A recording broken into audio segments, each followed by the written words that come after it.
미국에서 어떤 전도자가 무언가를 목에 걸고 다닙니다. 근데 거기에는 이런 글이 쓰여 있습니다. I am mad with Jesus. 나는 예수에게 미쳤다. 나는 예수에게 미쳤다. 그런 내용입니다. 사람들은 그러면 그렇지 미친 사람이 아니고서야 백주 대낮에 저렇게 걸고 다니겠어. 이렇게 지나치다가 그의 등 뒤에 쓰여진 또 하나의 선명하게 새겨진 글자를 보고 사람들의 표정이 심각해진다고 합니다. 거기에는 and you, 그럼 당신은, 그럼 당신은 무엇에 미쳤냐 하는 거죠. 여러분 무엇에 미쳐서 살고 있으십니까? 내 가슴을 뛰게 하는 것이 무엇입니까? 나를 늘 흥분시키고 나의 열정이 일어나게 하는 것이 무엇이냐 하는 것입니다. 사도행전은 예수님께 미친 사람들의 스토리입니다. 그들의 관심사는 오로지 예수, 오직 예수입니다.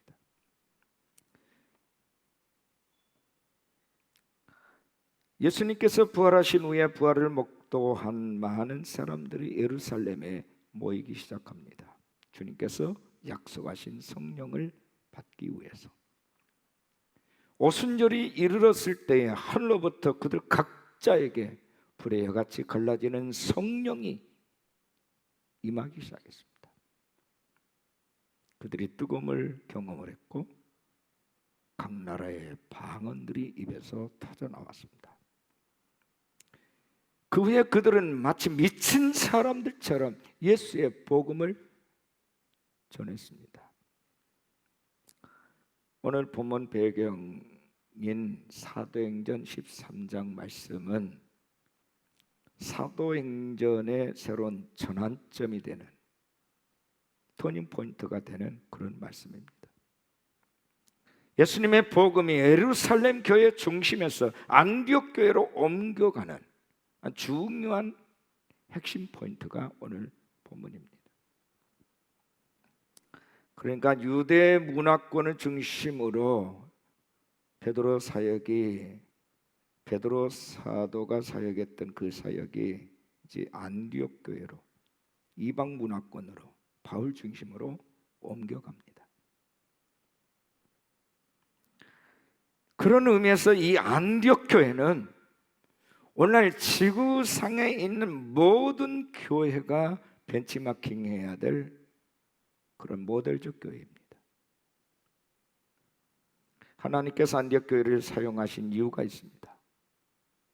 예루살렘 교회가 성령을 받은 이후에도 여전히 유대주의 성향에서 벗어나지를 못했습니다. 예수 믿어도 할례를 받아야 되고 율법을 준수해야 된다는 등 이런 것을 고집하던 유대주의 성향이 강하게 남아있어서 땅끝 선교라고 하는 이방인 선교에 대해서는 마음이 열려있지를 않았습니다. 이것이 예루살렘 교회의 한계였습니다. 예수님의 약속하신 대로 복음이 예루살렘과 유대와 사마리아와 땅끝까지 가야 하는데도 그들은 그 사역을 감당하지 않았을 뿐만 아니라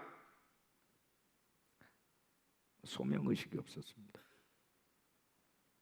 그래서 하나님은 성령의 역사 앞에 민감하게 반응하는 안디옥 교회를 통해서 이방인을 향한 선교의 문을 활짝 열어 제낀 것입니다. 이 내용이 오늘 본문입니다. 사도행전 11장 19절을 보면 흩어진 그리스도인들이 안디옥까지 가서 복음을 전했다는 말씀이 나옵니다. 스데반의 순교를 시점으로 예루살렘 교회에 대대적인 박해가 있었습니다. 그들을 사방으로 흩으시는 하나님의 전략이었습니다.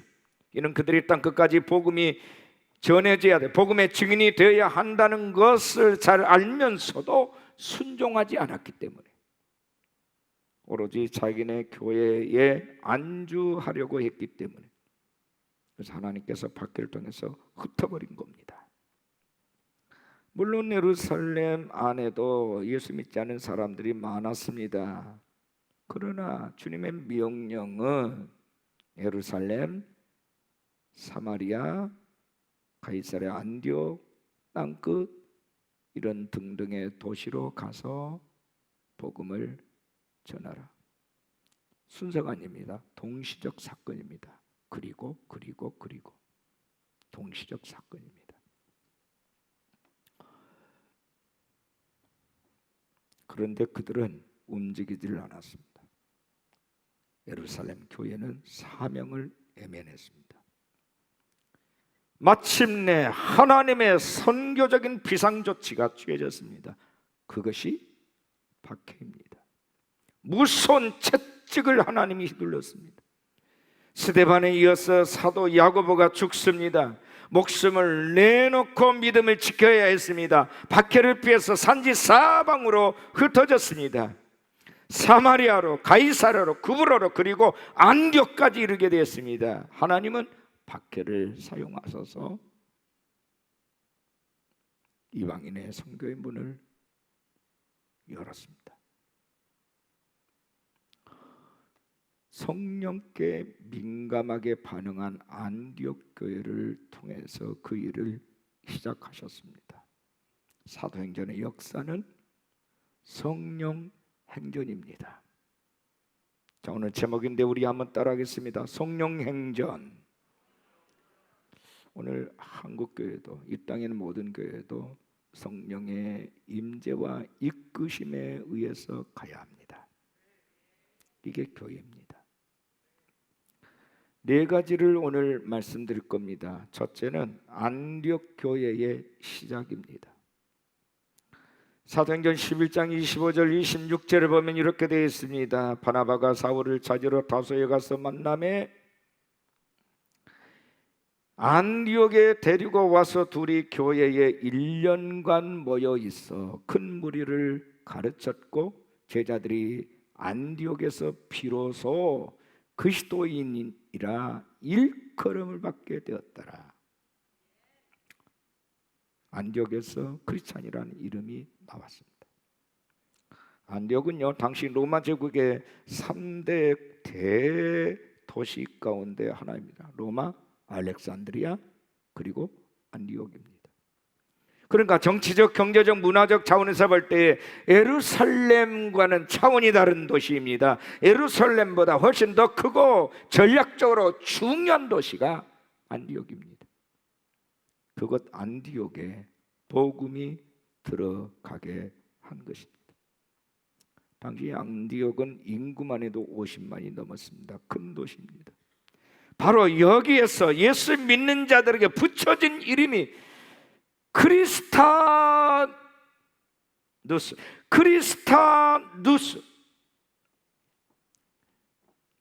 크리스찬이란 말이에요. 크리스찬, 크리스티아누스, 예수께 미친 사람들. 당시에는 그런 의미였어요. 예수께 미친 녀석들.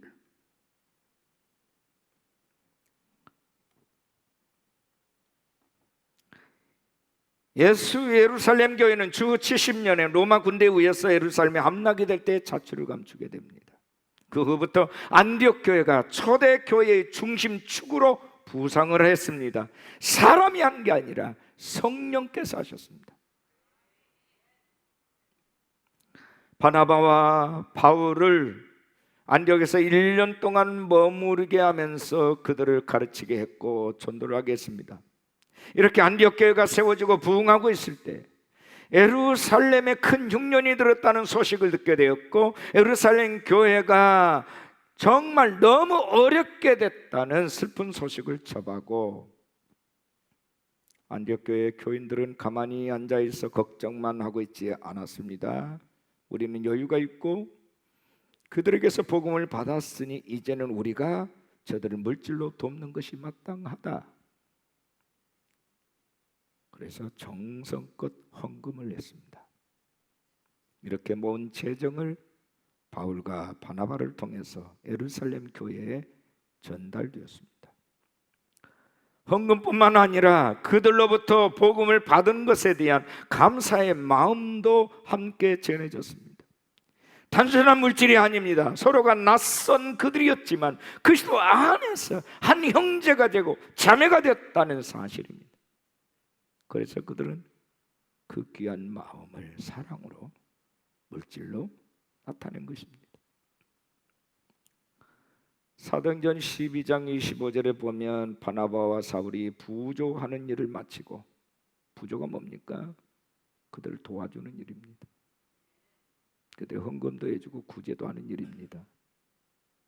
마치고 마가라 하는 요한을 데리고 예루살렘에서 돌아오니라, 이렇게 되어 있습니다.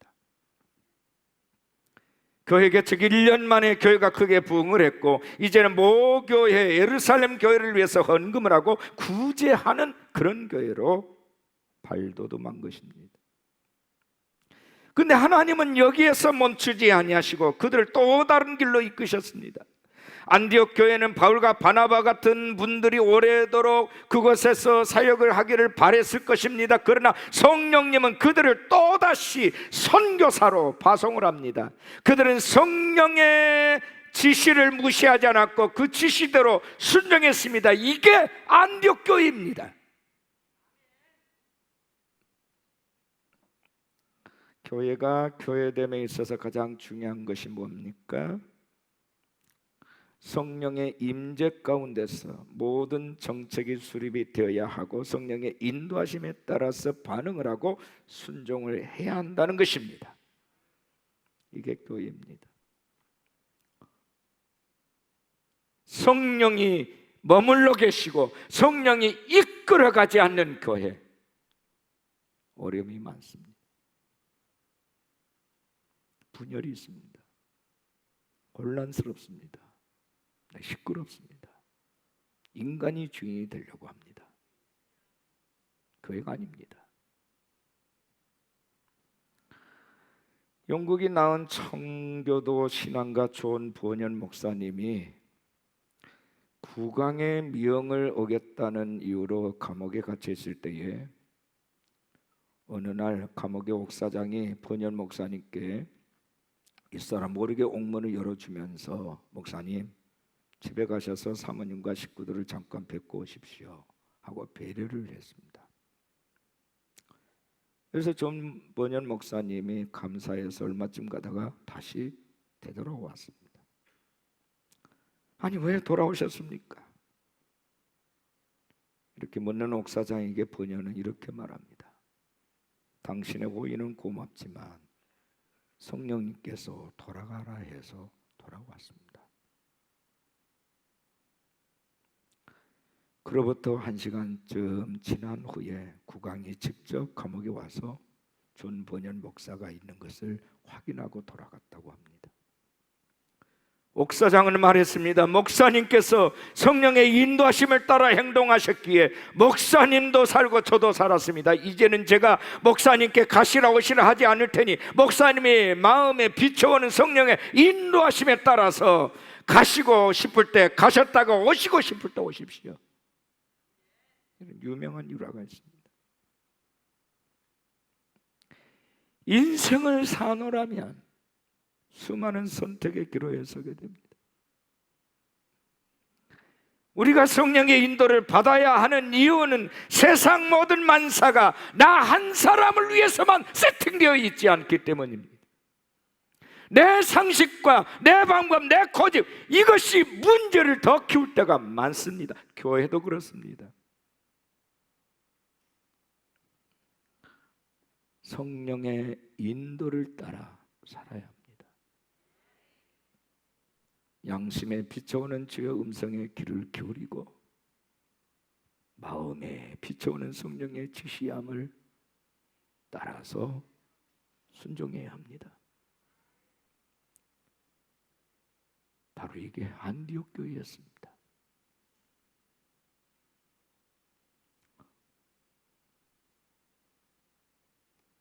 두 번째는 하나된 성령 공동체였습니다. 보면 1절을 보시면 안디옥 교회에 선지자들과 교사들이 있으니 곧 바나바와 니게르라 하는 시몬과 구레네 사람 누게오와 분봉왕 헤롯의 첩동생 마나엔과 및 사울이라. 여기 보면 안디옥 교회를 이끌었던 5명의 선지자, 교사들이 소개되고 있습니다. 이들은 안디옥 교회를 대변하는 상징적인 인물이고 지도자들입니다. 이들 구성원을 보면 안디옥 교회가 얼마나 열려있는 교회였는지를 잘 알 수 있습니다. 바나바, 안디옥 교회를 돌보라고 예루살렘 교회에서 파송한 지도자입니다. 시므온, 별명이 니게르입니다. 니게르란 말은 껌둥이, 흑인이란 말이에요. 즉 흑인인 시므온이란 뜻입니다. 루기오, 구레네 사람입니다. 구레네는 현재 리비아 지역입니다. 아프리카, 북아프리카 사람이에요. 시므온처럼 흑인입니다. 안디옥 교회는 5 지도자 가운데 흑인이 2 사람이었어요. 마나엔, 헤롯의 첩동생, 분봉왕 헤롯 왕의 첩동생이라 이렇게 되어 있습니다. 어렸을 때부터 헤롯 왕과 함께 같은 유모의 젖을 먹으며 자란 왕족입니다. 헤롯의 혈통인 에돔 사람입니다. 유대인들이 가장 싫어하는 족속이 에돔족이에요. 사울, 예루살렘 교회를 박해했던 인물입니다. 바리새인 출신이에요. 그는 부활하신 예수를 만난 후에 크리스찬으로 개종을 했고 바나바의 인도를 받아서 안디옥 교회의 초대 지도자가 됐습니다. 그가 그 유명한 사도 바울입니다. 바나바와 사울은 정통 유대인입니다. 그러니까 안디옥 교회를 이끌어간 5명의 지도자들을 보면 예수를 믿는다는 것, 이것 하나 제외하면 공통점이 하나도 없습니다. 사회적으로, 인종적으로, 지리적으로, 신분적으로, 세대적으로 전혀 어울릴 수 없는 사람들입니다. 그런데 놀랍게도 그들은 성령 안에서 하나가 됐고 아름다운 조화를 이루어서 교회를 섬겼습니다. 여러분, 퀼트라고 하는 것을 아십니까? 퀼트. 이런저런 천조각을 이어가지고 생활의 소품을 만듭니다. 어릴 적에 저희 누이가 천조각을 이렇게 짜집기를 해가지고 밥상 덮개를 이렇게 덮개 보자기를 만든 것을 봤어요. 자, 참 예쁘더라고요. 아름답고. 그게 퀼트입니다.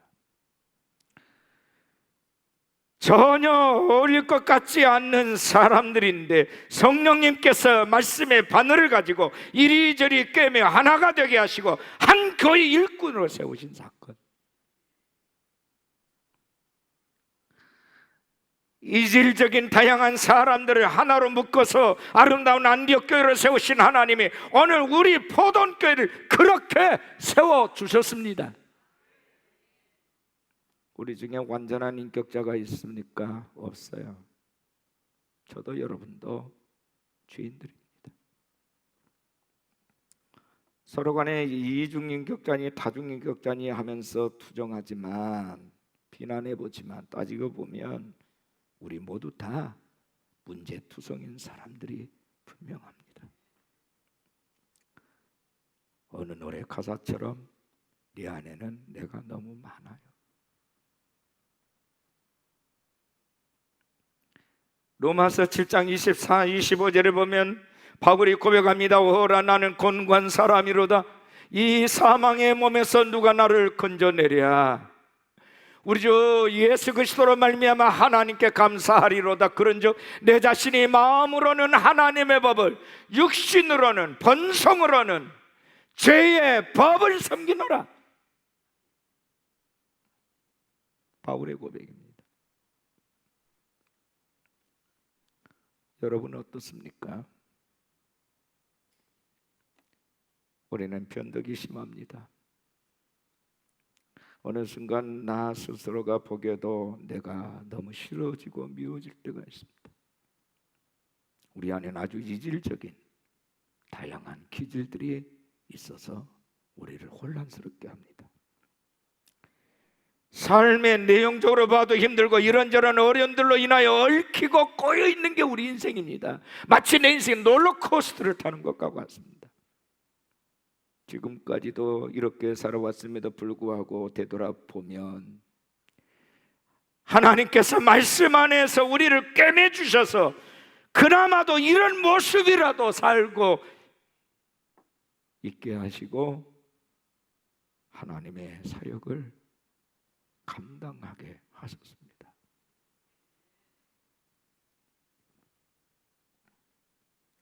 세상에서 가장 보잘것없는 존재일지라도 하나님은 그를 가장 소중하고 사랑스럽게 다루시고 세워가십니다.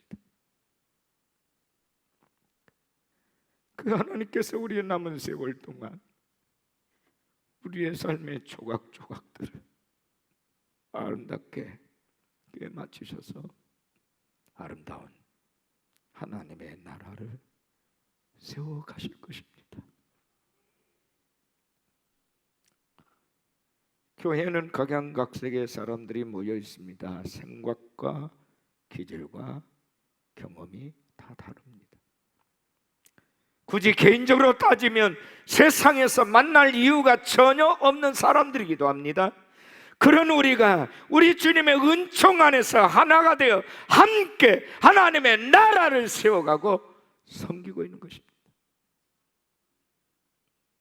교회 안에서 사람들의 주장이 커지기 시작하면 하나님의 역사는 여지없이 멈추고 맙니다. 내 주장, 우리의 주장을 내려놓고 전능하신 하나님이 우리 안에서 무엇을 원하시는지, 성령께서 우리에게 뭘 말씀하시는지 겸허하게 무릎을 꿇고 엎드려 기도할 때 하나님은 우리 안에서 비로소 역사하실 줄로 믿습니다.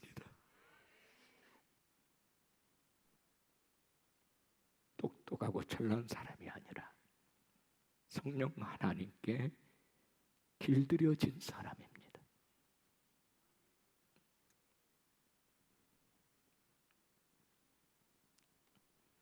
세 번째 따라합시다. 성령이 이르시되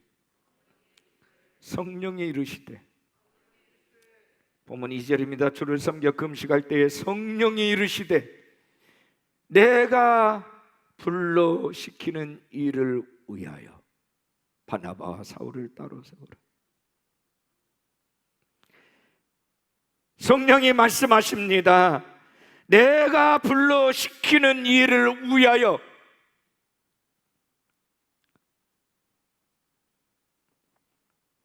그들이 금식할 때 성령께서 피할 수 없는 사명을 주셨습니다. 그 주체자가 성령 하나님이셨습니다.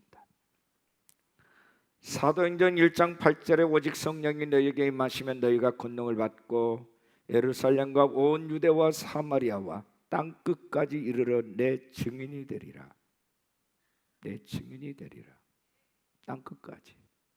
이게 하나님의 뜻이었고 성령께서 우리 안에서 행하시는 일이었습니다. 성령님은 예수의 영이십니다. 성령이 임하시면 예수의 능력을 받습니다. 그 능력은 나를 움직여서 나로 하여금 세상을 향하게 합니다. 세상의 영혼들을 사랑하게 하고 섬기도록 합니다. 이것이 전도요, 이것이 선교요, 이것이 증인의 역할입니다. 안디옥교회가 이 역할을 했습니다. 우리 또한 이렇게 부름을 받았습니다. 안디옥교회는 최초로 세계 열방으로 선교사를 파송한 교회입니다. 그들은 본래 난민들이었습니다. 디아스포라.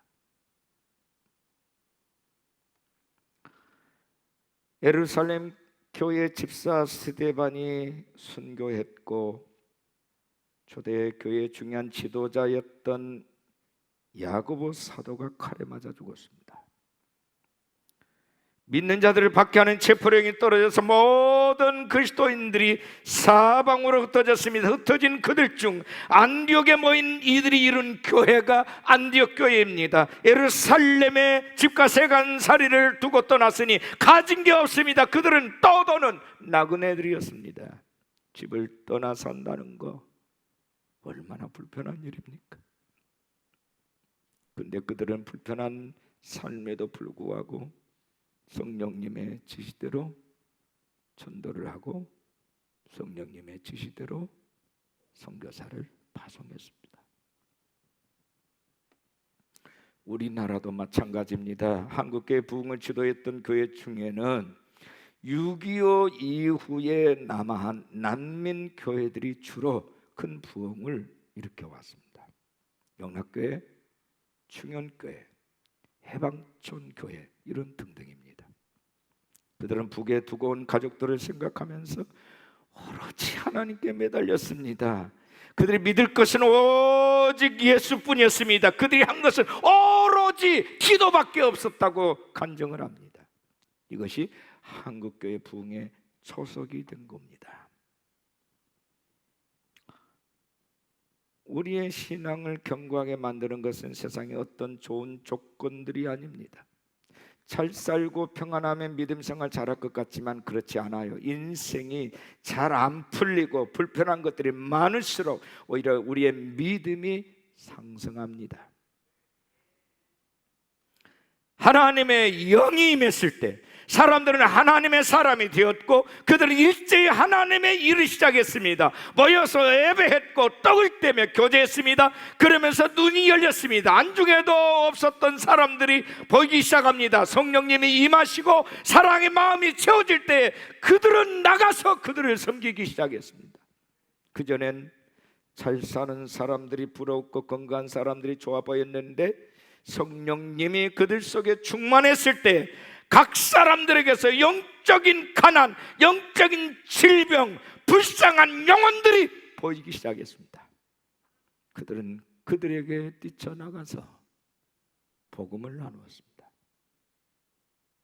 성령님이 임한 교회, 성령님이 임한 그리스도인에게는 하나님의 주신 명령이 있습니다.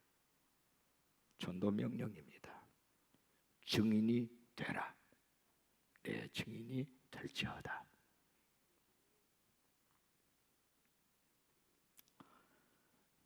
네 번째, 따라합시다. 따로 세우라. 성령께서 직접 하신 말씀, 따로 세우라. 선교 명령을 하십니다. 2절 다시 보십시오. 내가 불러시키는 이 일을 위하여 바나바와 사울을 따로 세우라. 그들이 예배하고 금식하는 중에 이렇게 성령님의 지시 명령이 떨어졌습니다. 따로 세우라. 바나바와 사울을 따로 세우라. 왜 따로 세우라 하셨습니까? 증인이 되라는 것입니다. 전도, 선교 명령입니다. 전도도 순종이고 선교도 순종입니다. 우리가 사람을 살게 하거나 죽게 할 수 없어요. 사람이 살고 죽는 것은 전적인 하나님의 소관입니다. 우리는 하루 일도 다 알지 못합니다. 그런데 우리의 미래를 다 알고 계시는 전능하신 하나님께서 우리에게 전도하라고 명령하십니다. 어느 날 베드로에게 이 명령이 떨어졌습니다. 순종하여 쳤더니 무려 3,000명이 회개하고 돌아왔습니다. 예루살렘 핍박이 한창이던 어느 날 빌립 집사에게 전도 명령이 떨어졌습니다. 사마리아에 가서 복음을 전하라. 빌립이 명령대로 순종하여 그 땅에 갔는데 거기서 놀라운 일들이 일어났습니다. 사도행전 8장 5절 6절입니다. 빌립이 사마리아 성에 내려가 그리스도를 백성에게 전파하니 우리가 빌립의 말도 듣고 행하는 표적도 보고 한 마음으로 그가 하는 말을 따르더라. 그의 전해진 메시지도 들었고 행하는 표적과 기사가 일어나는 것을 보았습니다. 그리고 빌립이 말한 대로 따랐다. 필립은 평소 기적을 향한 적이 한 번도 없었던 인물입니다. 말도 잘하지 못합니다. 그런데 그가 명령대로 순종했더니 그 입에서 말이 술술 나오기 시작합니다. 그가 손만 대면 귀신이 떠나고 병이 떠났습니다. 여러분, 능력은 전도하는 현장에서 나타나는 겁니다. 능력은 순종할 때 나타납니다. 한 번은 빌립이 사마리아에서 전도를 하고 있는데 갑자기 성령께서 명령하십니다. 예루살렘에서 가사로 내려가는 길로 가라. 그것은 광야입니다. 당황스러웠습니다. 아무리 하나님 말씀이라 해도 사람 하나 없는 광야로 가라 하시는가, 이런 생각이 들었지만 빌립은 순종했습니다. 마침 에티오피아에서 온 재무장관이 마차를 타고 가는데 성경을 읽고 있었습니다. 성령께서 빌립더로 가까이 다가가라고 말씀하십니다. 참으로 신기한 일입니다. 빌립이 그에게 성경을 가르쳐 줬고 세례를 주었습니다. 주의 복음이 아프리카 이디오피아로 들어가는 놀라운 순간이었습니다. 순종입니다.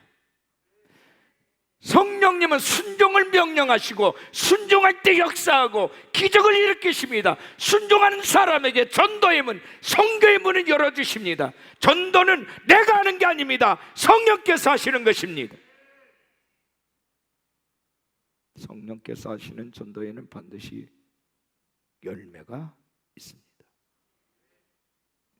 내가 임의로 하는 전도는 열매가 없지만 성령이 주도하신 전도는 열매가 있습니다. 한국교회 선교 역사의 비밀도 순종이었습니다. 구한말 고종 황제 때 왕의 사랑을 받던 이수정이라는 사람이 있었습니다. 이 사람이 황제의 명을 받아서 일본 유학길을 떠납니다. 당시 농학과 법학 등 개화된 일본 문명을 배우라 하는 명을 받고 1882년 9월 그가 일본에 도착하자마자 일본의 대표적인 농학자 쯔다센을 찾았습니다. 하나님은 우리 민족의 구원을 위해서 놀라운 일을 계획하고 계셨습니다. 쯔다센이 바로 예수 믿는 크리스찬이었습니다.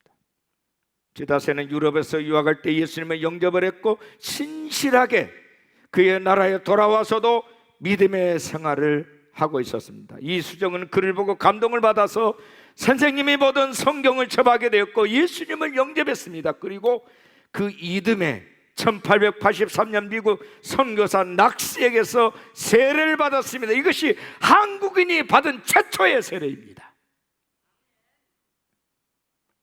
어느 날 이수정이 성경을 읽다가 잠에 들었는데 이상한 꿈을 하나 꾸었습니다. 꿈에 낯선 두 사람이 나타나서 책을 한 보따리 안고 그에게 다가옵니다. 이수정이 물었습니다. 이것이 무엇이요? 낯선 사람들이 당신 나라 조선의 가장 귀한 책이요. 꿈에 나타난 사람은 서양 사람들이었습니다. 이수정은 낙스 선교사의 도움을 받아서 미국 장로교 선교부에 긴 편지를 썼습니다. 아주 절박한 마음으로 조선의 형편을 전했습니다. 지금 조선에는 하나님을 가르치는 선교사들이 필요합니다. 간절히 호소를 했습니다. 미국 장로교 선교부는 감동을 받고 이수정이 쓴 편지 전문을 코리아 리뷰라고 하는 잡지에 그대로 실었습니다. 이 편지를 읽던 언더우드라고 하는 사람이 선교사로 자원을 했습니다. 2년 후 1885년 4월 5일 부활주일 한국교회 최초의 선교사 두 사람이 인천 채물포항에 첫 발을 내딛게 됐습니다. 이수정의 꿈대로 됐습니다. 그들이 바로 언더우드와 펜젤러 목사입니다. 꿈에도 잊을 수 없는 1885년 4월 5일 이날이 5,000년 동안 우상 숭배를 하고 하나님을 떠나 있던 우리 민족에게 최초로 복음의 빛이 비춰진 날입니다.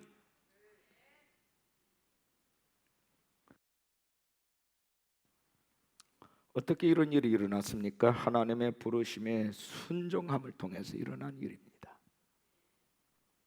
꿈을 꾸고 그것이 민족을 향한 하나님의 뜻임을 알고 순종하여 선교사를 보내달라고 호소한 이수죠. 잡지에 실린 글을 보고 인도 선교사의 꿈을 접고 동방의 작은 나라 조선에 오기로 순종한 언더우드, 이들이 순종이 한국교회를 만들었습니다.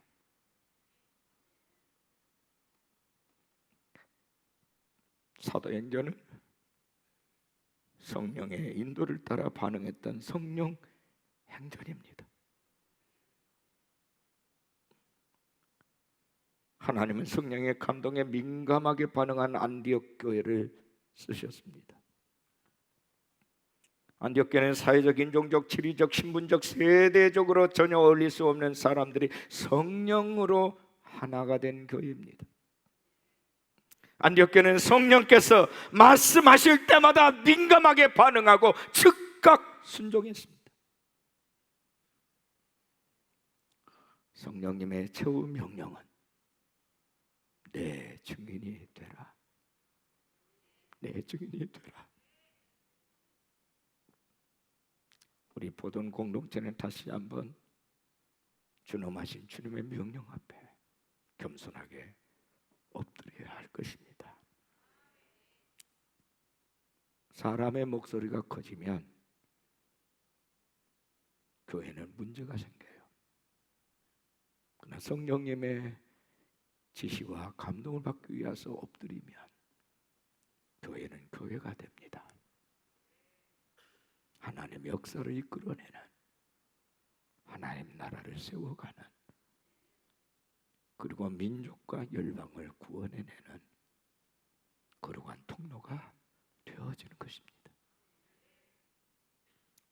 똑똑하고 잘난 사람을 쓰는 게 아니라 하나님은 성령 하나님께 민감하게 반응하는 사람, 그분의 뜻대로 순종하고 복종한 사람을 지금도 찾고 계십니다. 바로 그 사람이 저와 여러분이 되시기를 축원합니다.